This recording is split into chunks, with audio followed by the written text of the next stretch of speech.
Perfect coach style, right? You All wanna right, sit first of up all, thank you guys for coming. We really appreciate it. So just being here, you're taking the first step to, putting your ego aside and, trying to learn a little bit more to really help these players, right? Which is why we're here in the first place. So it takes a lot of courage, to come here, learn from us. I know we're constantly learning, even being around the game, since I was 5 years old.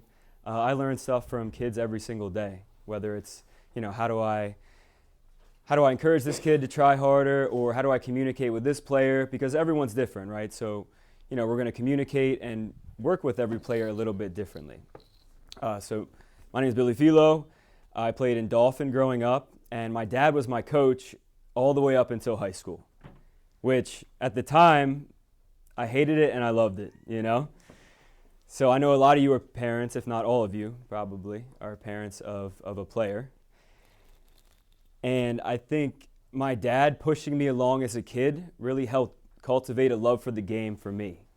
So some kids that will turn off, and they'll be like, man, I don't want to do this because my dad's pushing me. But my dad pushed me and I loved it. And he actually went to like coaches clinics, and he did a bunch of like professional development. He coached all our like all-star teams, travel teams. He did everything. And it was really cool because he learned the proper way. He went to, I think Linglestown at the time had a lot of coaching clinics that he went to. And then he went to different colleges as well to get, a little bit more instruction. So for me, that really helped. And it shows the importance of rec baseball, right? Which, is everyone rec baseball here? Yeah, I think rec baseball is the most important for cultivating a love for the game, because the kids that play travel, they already want to be there, right? And they're already willing to learn. They're already, somewhat skilled. But rec ball, you get kids that maybe never played in their life, which is a lot more challenging to coach. And then you got a kid who, is above and beyond everyone else. So how do we bridge that gap?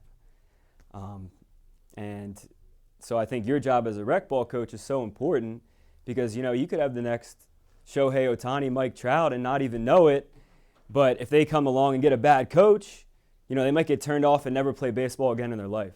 Or they might never play sports again in their life, right? So it's our job to leave a lasting positive impact on them. And I think that's one of the most important things we can impart to you.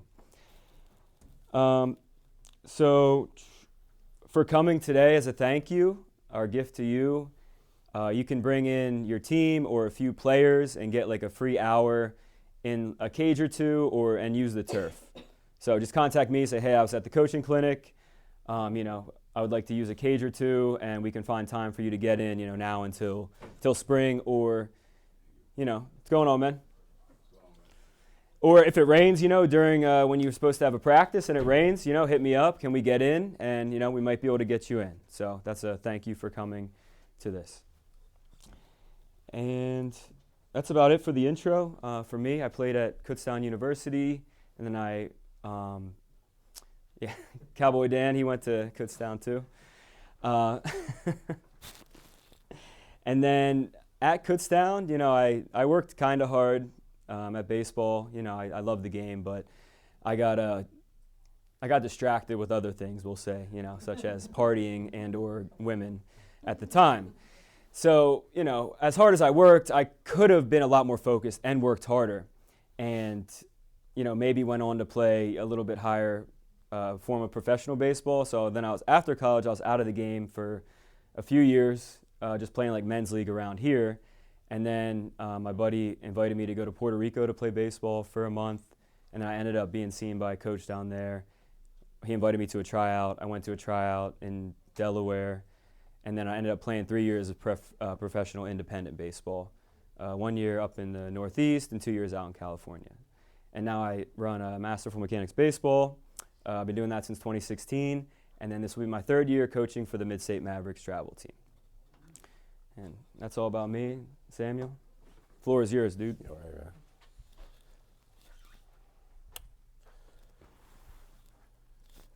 Coaches, appreciate you guys being here.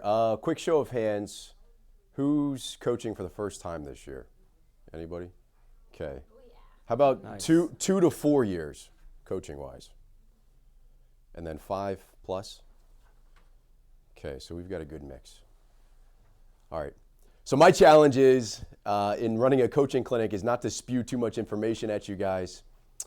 When I first started coaching, we set up a coaching clinic for Susquehanna Township. And it was at the Giant on Linglestown Road, for those of you that are familiar, in a conference room up top. And I got there and I was, fresh out of college, and I had a handout similar to this, and I think there must have been 50 bullet points on it. And I came in and I went through all of the bullet points and I was so excited. And then I looked at the coaches' faces and they were like, this is way too much. So trying to give you guys the right balance, but the most important information, okay? So quick intro on myself. I'm from this area originally. Grew up playing all sorts of different sports. Went to Central Dauphin High School, played high school baseball with Billy, Coach Fino from Central Dauphin. Was fortunate enough to play at Mount St. Mary's Division I school. And I actually fell into coaching on accident. So my entire career, I wanted to be a professional baseball player. And my senior season rolls around and my college career was like this, ups and downs. And 2013, my name's not called in the MLB draft. And I get a call from a coach of mine who was running a sports facility at the time. He said, hey, Sam, you can come work at my facility and train to sign as a free agent in the mornings and late at night and coach kids in the evenings. So lessons and camps and clinics, things like that. And I thought, okay, well, that's a dream job. Train all day, coach kids in the evening. And long story short, I didn't choose the route of professional baseball because I love coaching so much. So I just hope to share with you guys some experiences and things that I've learned over the last 11 years in terms of coaching. And I think the best place to start off is realizing that you guys have 11, 12, 13 different players on your roster, which means you have that many different personalities that you're trying to deal with.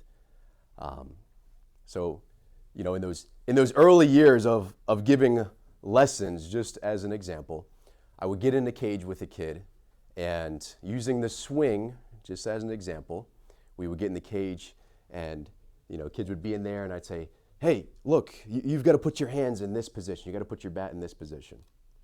And some would get it, and some wouldn't.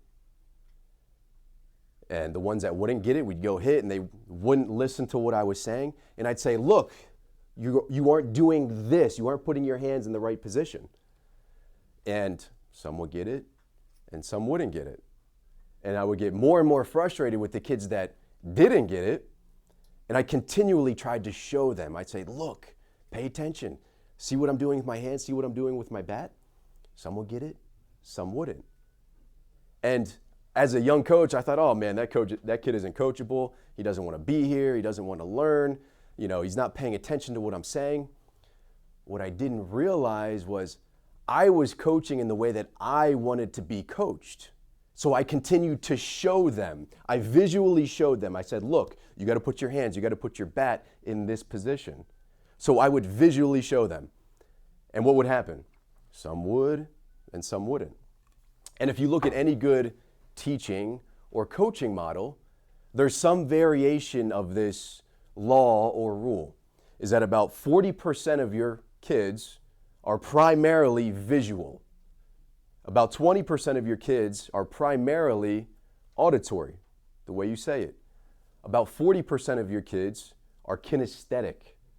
They need to feel things. They need to feel different movements. So I was stuck in this narrow lane of just showing because I was primarily a visual. And what would happen? The auditory kids, I would get frustrated, and they could sense that frustration in my voice. And that would push us further and further away. And the kinesthetics, well, they couldn't feel it because all I did was show them. And it was just like a flip of the coin if the kinesthetics and the auditory kids actually got it. So the visuals, you've got to be able to vary your coaching where you show kids what to do, whether it's hitting or throwing or catching a ground ball. You've got to change the way that you're saying things. Sometimes you may need to say things a little bit sweeter, for lack of better terms. Use a little bit different language. Raise your voice, lower your voice. You've got to try to match the way that they take in the information. Yes, they can all see, they can all hear, they can all feel. But there is a primary way that we take in the information. So visual, auditory, you've got to change the way you're saying it. And the kinesthetic, the feel type, this is where drills are a great asset to you because you can isolate movements so they can feel the specific things that you're trying to work on. So you've got to show them, you've got to tell them a certain way, and you've got to get them to feel. You know, I have a 9-year-old nephew who I help with his hitting. I don't even, you know, when we get in the cage, all I do is I pull out my phone and, you know, this can be your best assistant coach this year. I don't even tell him what to do. I just show him Adley Rutschman because that's his favorite player. I say, look, because he really struggled with his hitting. His hands would be way up here and he'd have this long load and his swing would be way off. I'd say, look at Adley Rutschman. So use your phone as a visual tool, or you can visually show them. Pay attention to the way you say things, because it's not the way that we wanted to be coached, it's the way that they need to take in the information. So you got the way that they take in the information. How do you get them to actually take that information and do something with it? Also in those early years, I was coaching a team, and we trained all winter in a facility similar to this.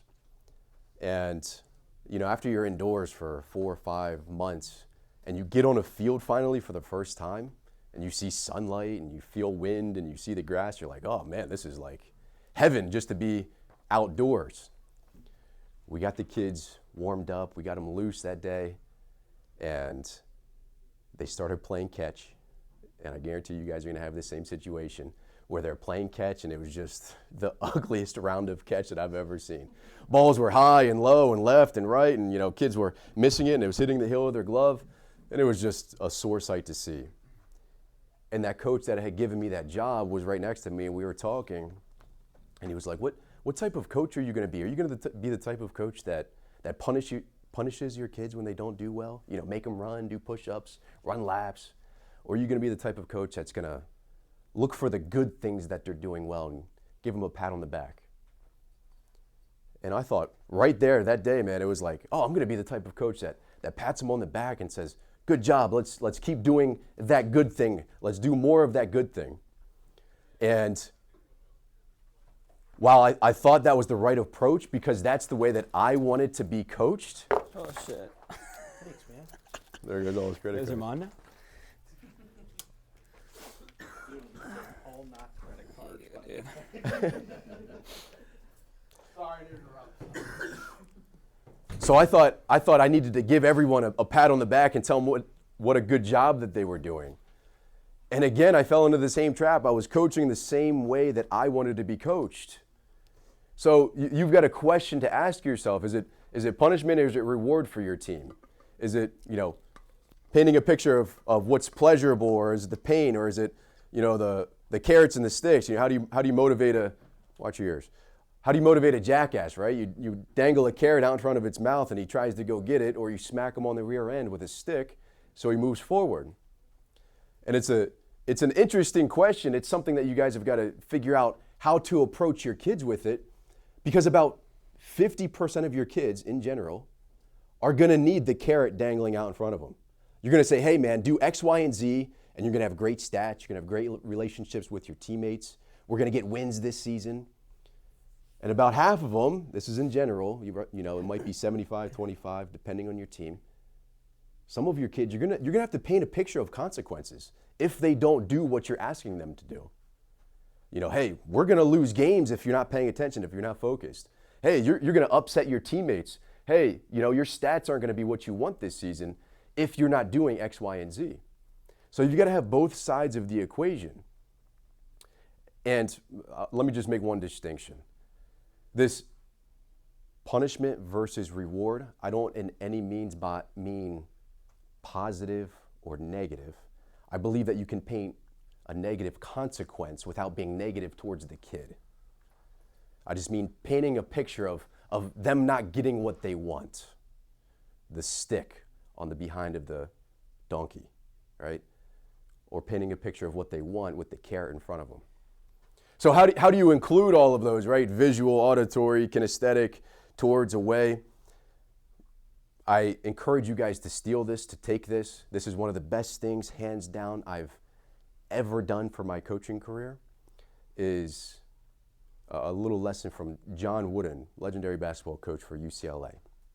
He would sit his team down at the beginning of every season, and he would say, listen, guys, you're all like snowflakes. And I know snowflakes kind of means like a kid is soft these days. But back in John Wooden's day, it's not that the kid is soft. He was trying to get the point across that you're all a little bit different. You come from different backgrounds. You have different physical skill sets. You all have different, speed, strength, size. You all learn a little bit differently, meaning you all need a little bit different coaching. So it sets the expectation that when you get to practice and you're really tough on one kid and you're really nice to a kid, it's not that you're playing favorites. It's that you set the expectation that they all need a little bit different type of coaching. So I know that's a lot to execute on. I think that's a great starting point as we get into practice plans. So. Oh, and this is Garrett, by the way. He's going to be our model once we start doing drills and the mechanics. He's going to help us out and be our sample player here. Anything you want to say? I'm from Harrisburg, PA. I live in Linglestown, and I play for Linglestown 11U, but I'm only 10, so technically I'm playing up at majors. I grew up watching Senators games in person and collecting many foul balls along the way and getting signatures. That's about it. Nice. Thank you. And I play travel ball. Good job, for man. Mavs. Yeah. Good job. Yeah, so I coached Garrett in the fall for our first, it was that first team's, season in the fall at 10U. And he grew a lot, I'll say. He wasn't the most coachable kid in the beginning, but, once we worked on it, you did a lot better job of, listening, making adjustments, and being coachable, which is, I think, one of the most important things for a young athlete, right? So good job with that. So practice, right? Practice is where your most important job lies. So practice is where we provide the instruction. It's where we build the confidence. It's where we really are going to help our players. So during the game, our instruction should be at a minimum, right? During the game, our job is to set the lineup, set it, and almost forget it. Set the lineup, and then, when you're coaching third base, if you're giving signs, that's a way that you can participate during the game. Positioning players is a good way to participate during the game. Yelling instruction is not the best way to participate during the game. Because think, we got a kid in the box, right? He's facing a pitcher who throws decently hard. He's already nervous. He's like, man, this kid throws hard. I don't want to get hit, right? And then you're telling him, okay, all right, take your step early, wait back. All right, turn the foot. And he looks by and the pitch is already in the catcher's glove, right? So things just happen way too fast to provide instruction during the game because then we don't want a kid overthinking, right? The game is not the time to think. Practice, we can think, we can work on mechanics, we can make adjustments. During the game, it's better to just encourage the kids to go out and have fun. Have fun, support each other, and enjoy the game like you should, right? Be competitive. So for practice,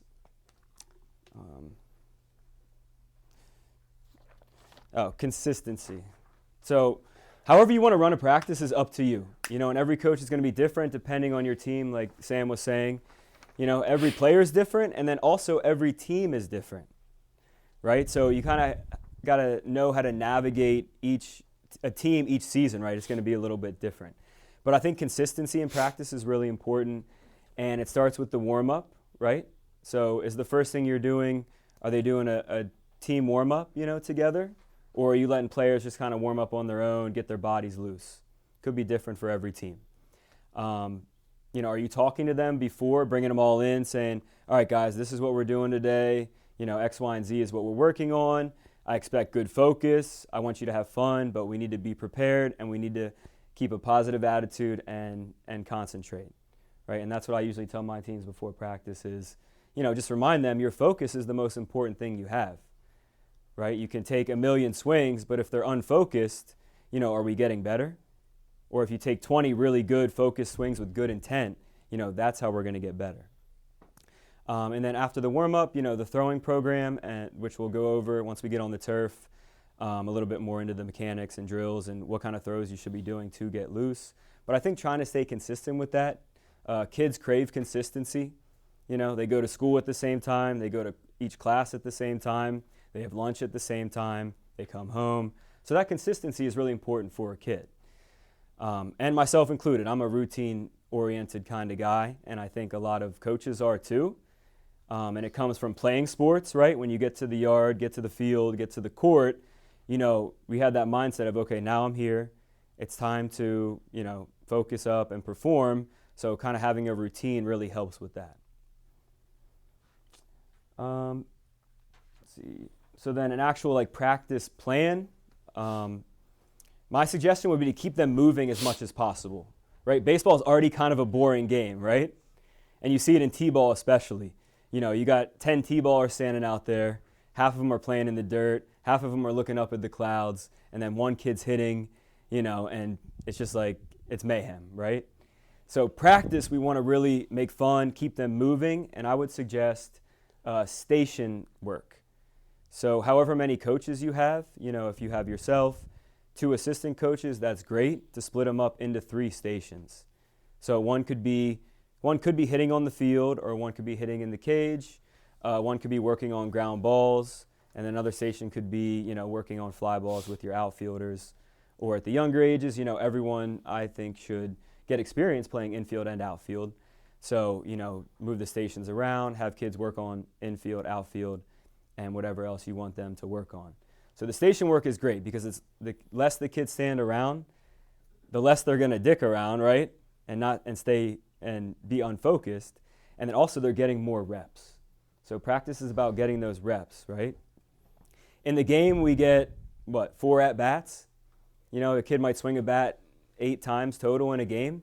So it's hard to get reps during a game when you got to, get all the kids into the game. You bat around the lineup, how it goes. So, and same thing in the field, we might get 1 ground ball all game, so it's tough to get better during the game, which means in practice is when we want to really try to improve, get better, get as many reps as possible.